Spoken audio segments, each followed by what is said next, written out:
He has such a great eye, and he was very shy, Edward, and very calm. You could see he was just considering everything and, using his fantastic eye to find the right spot. And it's curious in the piece, the words that define gravity, because the word that's caught mid-air says specific. And we're talking about specific gravity. And I think all the other words are blurred, but that was the one. Everybody thinks it's kind of photo montage, but it's not.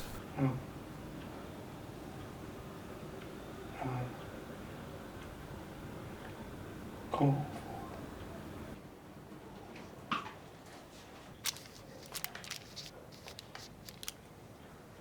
And I remember he went down to Aspects in Portsmouth, where I had my 30 pieces of silver on display for the second time, and he just took some black and white photographs of it, which were beautiful, and have ended up in almost every publication, more than any other photographs of the 30 pieces, because it's been shown lots of places now. So and it belongs to the Tate, and they have their own photographs of it. But the one I use in the books are Edward's.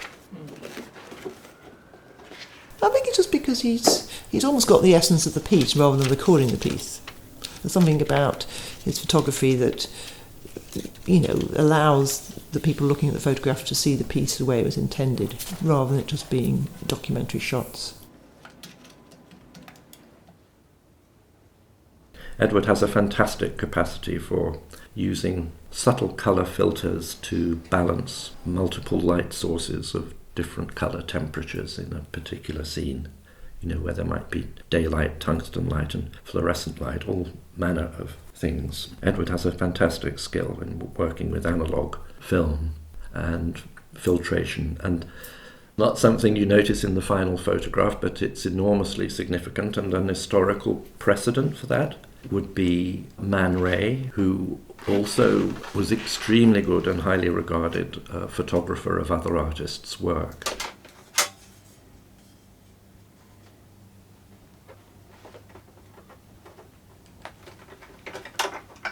I know the intensity of the black and white one is kind of incredible, and I think I use the black and white pictures more often than the colour ones, strangely.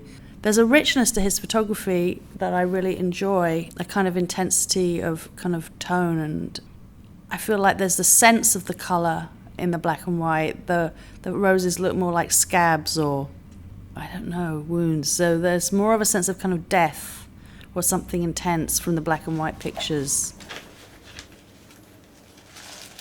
I think probably working with Ed was another lucky coincidence in terms of his eye or his skill set, kind of matching and suiting the work or the locations, because, shooting the roses at the ICA was really difficult because the piece more or less filled the room, so he couldn't get back far enough. He had to actually stand on a ladder to get the whole thing in. So then there was a lot of discussion about how to do that without distorting the form and still making a photograph that worked as an image in its own right. It was always exciting having a proper photographer come in to document your work, especially when it was somebody like Ed, where you knew that they were going to be sympathetic.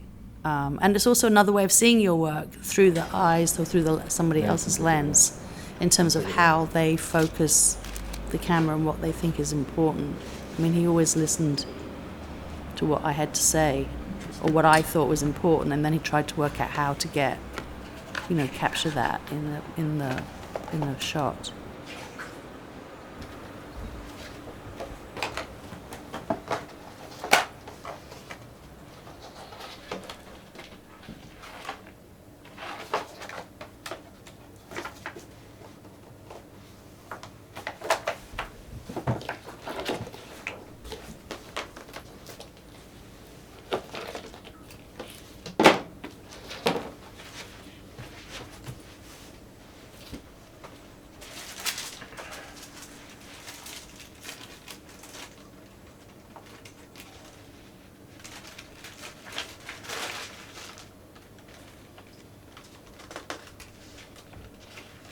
I met Edward when we were working on Freeze. So I was Damien Hirst's driver, really. I was the chauffeur, and because I was the only person with a car. Yeah, I mean, I was working on my fictitious cleaning company called Scrap Heap Services, and I think I phoned up Ed, and I said, I'd really like to, because I made all these thousands of little cutout figures out of rubbish. I mean, part of the installation was that people were going to walk on them and crush them. So I had the idea of let's just go into the street and take some pictures of people walking on little cutout figures made out of rubbish. I haven't seen these for years.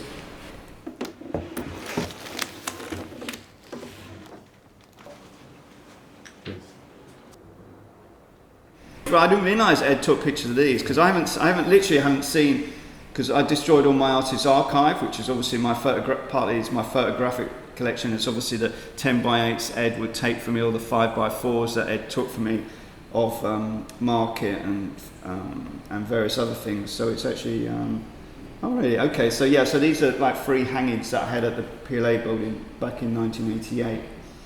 And I didn't realise, well, you know, as you can see, I'm not very good at keeping records.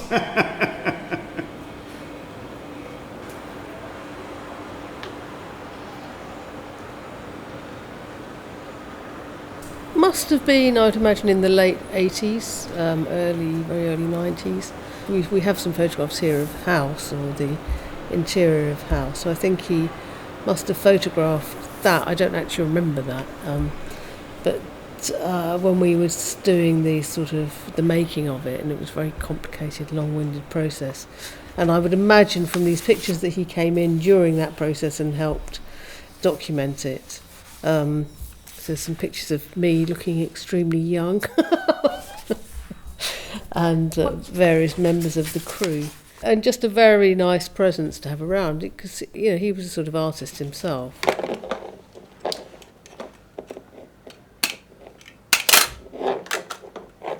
Because often with my work it's very minimal and very hard to photograph. You're almost photographing nothing, and you have to make that nothing look like something in a space. And it was always something that Ed was very good at. The sort of proof was in the printing, because this was the days before digital, so it wasn't you could then fuss around for hours on your computer, or actually more or less instantly now press a button and change the photograph. It was really very much about a handmade thing, and very thoughtful in its process and its delivery.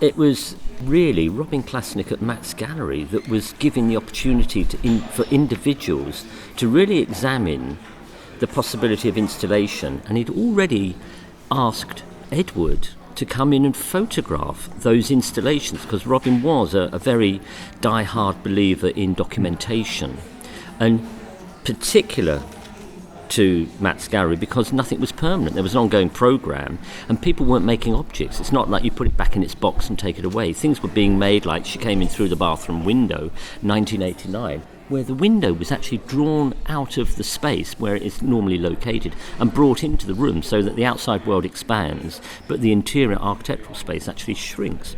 These pieces now rely on documentation, although this one is now in the ownership of the Tate collection, but it begs the question, what do they have? They don't have that window. They have the concept and they have the drawings and everything else. But documentation is really the surviving aspect of most of those shows that Robin Klasnick did at Matt's Gallery. And Edward was the man who was brought in to photograph all those shows. Obviously, Edward was a genius. He was the only real practitioner at the time who was documenting professionally artists' work. He was in big demand. And the fabulous thing was that Edward could really bring emotion into the photographs. I mean, the way he would study. I mean, what is interesting is we're looking at a photograph here of She Came In Through the Bathroom Window. It is the only photograph he shot. He did some other stuff, details, but he would come in and he would look at the piece of work for about half an hour. He would then set up and he'd go click, and that's it.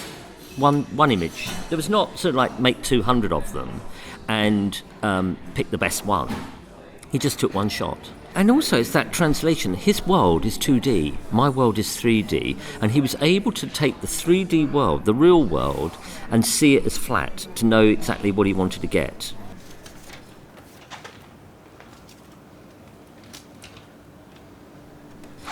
Conceptually, this was a very, very difficult piece to photograph because it took up the whole room, so where do you go?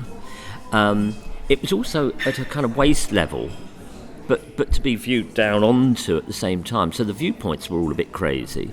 And the same thing, it was dealing with an extraordinary illusion. And so he had to deal with all of that, and of course the excellent thing to do was to go up high. You know, if the office hadn't have been there, he probably would have put a scaffold plank across the beams up there just to get that bird's eye view of room, me, corridor, reflection, all those aspects in there in one go, flat as 2D. Yeah, very, very clever.